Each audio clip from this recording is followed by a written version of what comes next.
વર્ણિવેશરમણીય દર્શનમ મંદહાશરુચિરાનનાંબુજં પૂજિतं સુરુ નરોત્તમૈર્મુદા ધર્મનંદનમહં વિચિંતયે અસતોમા ષડ્ગમય તમસોમા જ્યોતિર્ગમય મૃત્યુર્મા અમૃતમ ગમય. ઓમ શાંતિ શાંતિ શાંતિ. અસ્મદ્ગુરુ સમારંભાં નાથયામૂન મધ્યમાં લક્ષ્મી વલ્લભ પર્યંતાં વંદે ગુરુ પરંપરામ.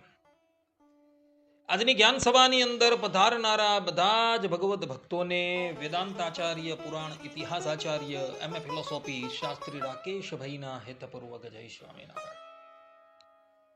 એક ભગવત ભક્તએ મને કહ્યું કે શાસ્ત્રીજી, આપણો સ્વામિનારાયણ સંપ્રદાય એ શુદ્ધ સનાતન સંપ્રદાય છે અને સનાતન ધર્મની બધી જ માન્યતાઓ આપણે સ્વીકારેલી છે અને એમાં પણ ભગવાન સ્વામિનારાયણ શિક્ષાપત્રીના 24મા શ્લોકમાં સ્વવર્ણાશ્રમ ધર્મો યહ સ હાતવ્યો ન કેનચિત, અર્થાત કે પોતપોતાના વર્ણાશ્રમનો જે ધર્મ તે કોઈ સત્સંગીએ ત્યાગ ન કરવો. આ પ્રમાણે તથા શિક્ષાપત્રી શ્લોક 140માં કે યથાશક્તિ ઉદ્યમ કાર્યો નિજ વર્ણાશ્રમોચિત, અર્થાત કે વળી પોતાના વર્ણાશ્રમને ઘટિત એવો જે ઉદ્યમ તે પોતાના સામર્થ્ય પ્રમાણે કરવો. આ પ્રમાણે ભગવાન સ્વામિનારાયણ અહીં વર્ણ વ્યવસ્થાને માન્ય કરે છે. પરંતુ આપણા સ્વામિનારાયણ સંપ્રદાયની અંદર કેટલાક લોકો એવા પણ છે કે જે લોકો જન્મથી જાતિ નથી માનતા, પરંતુ કર્મથી જાતિ માને છે. ભગવાન સ્વામિનારાયણે આ બંને શ્લોકોની અંદર જન્મથી જાતિને માન્ય કરેલી છે, પરંતુ એ લોકો એવું કહે છે કે નહીં, જન્મથી જાતિ નથી પરંતુ કર્મથી જાતિ છે. તો આ સંબંધમાં આપ કંઈક વિશેષ પ્રકાશ કરો. આ પ્રમાણે એ ભગવત ભક્તએ મને પ્રશ્ન કર્યો. તો આજે આપણે બધા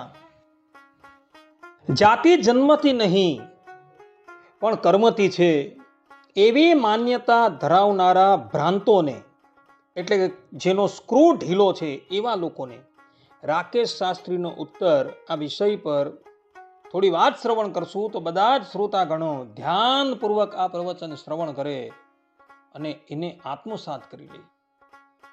સર્વપ્રથમ જાતિ શબ્દોનો અર્થ શું થાય એના પર વિચાર કરીએ. તો સંસ્કૃત વ્યાકરણમાં જન ધાતુ આવે છે, એને ટીન પ્રત્યય લગાવવાથી જન્મના જાતિ, આ પ્રમાણે એની વ્યુત્પત્તિ થાય છે, જેનો અર્થ થાય છે કે જન્મ ધરાવતી સ્થિતિ, અર્થાત કે જેનો નિર્ભર અને આધાર જન્મ છે એને જાતિ કહેવામાં આવે છે. સરળ ભાષાની અંદર કહીએ તો ઉત્પત્તિના આધારે બનેલું ગ્રુપ એને જાતિ કહેવામાં આવે છે. આ પ્રમાણે જાતિ શબ્દનો અર્થ વૈયાકરણીઓએ કરેલો જોવા મળે છે. ભગવાન શ્રી કૃષ્ણ શ્રીમદ ભગવદ ગીતાના 4થા અધ્યાયના 13મા શ્લોકમાં અર્જુનજીને કહે છે કે ચાતુર્વર્ણ્યમ મયા સૃષ્ટમ ગુણ કર્મ વિભાગશઃ, અર્થાત કે બ્રાહ્મણ, ક્ષત્રિય, વૈશ્ય અને શુદ્ર, આ 4 વર્ણોનો સમૂહ ગુણ અને કર્મોના વિભાગ પ્રમાણે મારા દ્વારા સર્જાયેલો છે. આ પ્રમાણે ભગવાન શ્રી કૃષ્ણ અહીં સ્પષ્ટ રૂપે કહી રહ્યા છે કે જીવાત્માએ પૂર્વે જે કર્મ કરેલા હતા એ કર્મ અનુસાર જ હું એને બ્રાહ્મણ, ક્ષત્રિય, વૈશ્ય અને શૂદ્રની યોનિની અંદર નાખું છું. કહેવાનું તાત્પર્ય એ કે કર્મનો સમૂહ જે છે, કર્મની જે પરંપરા જે છે એ અનાદિની છે. સનાતન ધર્મ અર્થાત કે હિન્દુ સનાતન ધર્મ પુનર્જન્મ અને કર્મના સમુદાય પર આધારિત છે. આપણે બધા પુનર્જન્મને માનીએ છીએ, તથા કર્મની પરંપરાને માનીએ છીએ. અને આ જ આપણા હિન્દુ ધર્મની વિશેષતા છે. ઇતર ધર્મના લોકો જે છે એ પુનર્જન્મને નથી માનતા તથા કર્મની પરંપરાને નથી માનતા, પરંતુ સનાતન ધર્મના જે પાયા છે, એની જે નીવ છે, એ કર્મના સિદ્ધાંત પર તથા પુનર્જન્મની માન્યતા પર આધારિત છે. અને ભગવાન શ્રી કૃષ્ણ જે પ્રમાણે અહીં કહે છે તે પ્રમાણે આ કર્મની પરંપરા જે છે એ અનાદિની છે. અને પરબ્રહ્મ પરમાત્માએ જીવાત્માએ પૂર્વે જે કર્મ કરેલા હતા એ કર્મ અનુસાર જ અને એના ગુણો અનુસાર જ એને બ્રાહ્મણ, ક્ષત્રિય, વૈશ્ય અને શૂદ્ર યોનિની અંદર ઉત્પન્ન કરે છે. અને આ પ્રમાણે પરબ્રહ્મ પરમાત્મા એ જીવાત્માને એના કર્મ અનુસાર વિભિન્ન યોનિની અંદર ઉત્પન્ન કરે છે. એમાં પરમાત્માને કોઈ દોષ નથી. એનું કારણ એ કે પરમાત્મા પ્રાચીન કર્મ અનુસાર એ જીવાત્માને તે યોનિની અંદર જન્મ ધારણ કરાવે છે. વ્યાસ સૂત્રમાં એક સૂત્ર છે, વૈષમ્ય નૈર્ગુણ્ય ન સાપેક્ષત્વાદ. અર્થાત કે પરબ્રહ્મ પરમાત્માને કોઈ પારકું કે પોતાનું છે નહીં. એ મનુષ્યને એના કર્મ અનુસાર બ્રાહ્મણ, ક્ષત્રિય, વૈશ્ય અને શૂદ્રની યોનિની અંદર જન્મ આપે છે. શ્રીમદ ભગવદ્ ગીતામાં ભગવાન શ્રી કૃષ્ણ અર્જુનજીને કહે છે કે તસ્માત શાસ્ત્રમ પ્રમાણમ કાર્ય અકાર્ય વ્યવસ્થિતો. અર્થાત કે કાર્ય અને અકાર્યની વ્યવસ્થામાં કેવલ શાસ્ત્ર જ પ્રમાણ છે. શાસ્ત્રની વ્યાખ્યા કરતા વૈયાકરણીઓ કહે છે કે શાસ્તિ અનિનૈતિ શાસ્ત્રમ. અર્થાત કે જે મનુષ્ય પર શાસન કરે તેને શાસ્ત્ર કહેવાય છે. બીજી પણ એક વ્યાખ્યા આપતા મહાત્માઓ કહે છે કે શિષ્યેન હિતમ ઉપદેશ્યતિ અનેન ઇતિ શાસ્ત્રમ. અર્થાત કે જે હિતનો ઉપદેશ આપે તેને શાસ્ત્ર કહેવામાં આવે છે. આ પ્રમાણે શાસ્ત્રની વ્યાખ્યા કરવામાં આવેલી છે. અને એ શાસ્ત્ર પણ આપ્તજન પ્રણીત થવું જોઈએ. અર્થાત કે ઋષિ મુનિઓ છે તથા જે સદાચારી મનુષ્ય છે એના દ્વારા જ રચાયેલ શાસ્ત્રો હોવું જોઈએ. અને એ જ શાસ્ત્ર પ્રમાણ તરીકે ગ્રહણ કરવામાં આવે છે. આપણા સનાતન ધર્મની અંદર ઋષિ મુનિઓએ અનેકો ગ્રંથોની રચના કરેલી છે, પરંતુ કોઈ પણ ગ્રંથોની અંદર એ પ્રમાણ જોવા નથી મળતું. એ કર્મથી જ જાતિ છે, પરંતુ એ પ્રમાણ જોવા મળે છે કે જન્મના જાતિ. અર્થાત કે જન્મથી જ જાતિ છે. મનુષ્ય કર્મે કરીને પોતાની જાતિ બદલતો હોય એવું કશે પણ જોવા મળતું નથી. કેટલાક લોકો વિશ્વામિત્રનું ઉદાહરણ આપે, અરે ભાઈ વિશ્વામિત્રનું તમે જીવન જુઓ ને તો એમાં તો પહેલેથી જ બ્રાહ્મણ બીજ હતું જ, પરંતુ એનું એ બ્રાહ્મણપણું દબાયેલું હતું અને ક્ષત્રિયપણું આવી ગયું હતું. પરંતુ જ્યારે એઓએ તપસ્યા કરી તો તપસ્યા કરીને એને પુનઃ પોતાનું બ્રાહ્મણપણું મેળવી લીધેલું. એટલે શાસ્ત્રોની અંદર કોઈ પણ જગ્યાએ કોઈ પ્રમાણ જોવા મળતા નથી કે કર્મે કરીને જાતિ છે, કર્મે કરીને વર્ણ છે. મહર્ષિ પતંજલિએ અષ્ટાધ્યાયી નામનો એક વ્યાકરણનો બહુ મોટો ગ્રંથ લખેલો છે, જે પાણીની અષ્ટાધ્યાયી તરીકે ઓળખાય છે. અને એ અષ્ટાધ્યાયી પર પતંજલિએ મહાભાષ્યની રચના કરેલી છે. એ મહાભાષ્યમાં મહર્ષિ પતંજલિ કહે છે કે શક્રદા ખ્યાત નિર્ગ્રાહ્યા. અર્થાત કે જે એક વાર થાય તેને જાતિ કહેવાય અને જે અનેક વાર થાય તેને કર્મ કહેવામાં આવે છે. કોઈ ઘરની અંદર એક બ્રાહ્મણ દેવતા રહે છે અને એ બ્રાહ્મણ દેવતા કર્મકાંડ કરે છે. જ્યારે એ જ ઘરની અંદર એનો પુત્ર રહે છે જે કર્મકાંડ નથી કરતો, પરંતુ એ ક્ષત્રિય વૃત્તિથી જોડાયેલો છે. પરંતુ જ્યારે એ ક્ષત્રિય વૃત્તિથી જોડાયેલા પુત્રને પૂછવામાં આવે ને કે ભાઈ તમે કઈ જાતિના છો, ત્યારે એ પોતાની વૃત્તિ પ્રમાણે જાતિ ન કહેશે, પરંતુ એ કહેશે કે હું બ્રાહ્મણ જ્ઞાતિનો છું. તે જ પ્રમાણે એ બ્રાહ્મણ દેવતાની ધર્મપત્ની જે ગૃહ કાર્ય કરે છે એને પૂછવામાં આવે ને કે તમે કઈ જ્ઞાતિના છો, ત્યારે એ એમ જ કહેશે કે અમે બ્રાહ્મણ જ્ઞાતિના છે. કોઈ ક્ષત્રિય વર્ણનો પુરુષ હોય અને એ ક્ષત્રિયનો ધર્મ જે રક્ષા છે એનો ત્યાગ કરીને વૈશ્ય વૃત્તિ અપનાવે, શુદ્ર વૃત્તિ અપનાવે, પરંતુ જ્યારે એ પોતાની જાતિ લખાવશે ને ત્યારે એ ક્ષત્રિય જ કહેશે. તે જ પ્રમાણે વૈશ્ય છે, શુદ્ર છે, એ લોકો પણ પોતપોતાની આજીવિકા ચલાવવાને અર્થે પોતાના વર્ણાશ્રમથી અનુચિત એવા વ્યવસાયને અપનાવે, પરંતુ જ્યારે જાતિની વાત આવે ને ત્યારે એ એમ જ કહે છે કે હું વૈશ્ય વર્ણનો છું, હું શુદ્ર વર્ણનો છું. એટલે જન્મથી જ જાતિ છે, પરંતુ કર્મથી ક્યારેય પણ જાતિ નથી. શ્રીમદ ભગવદ્ ગીતાના 18મા અધ્યાયના 41મા શ્લોકમાં ભગવાન શ્રી કૃષ્ણ અર્જુનજીને કહે છે કે બ્રાહ્મણ ક્ષત્રિય વેશામ શુદ્રાણામ ચ પરંતપ કર્માણી પ્રવિવિક્તાની સ્વભાવ પ્રભવૈર ગુણૈહિ.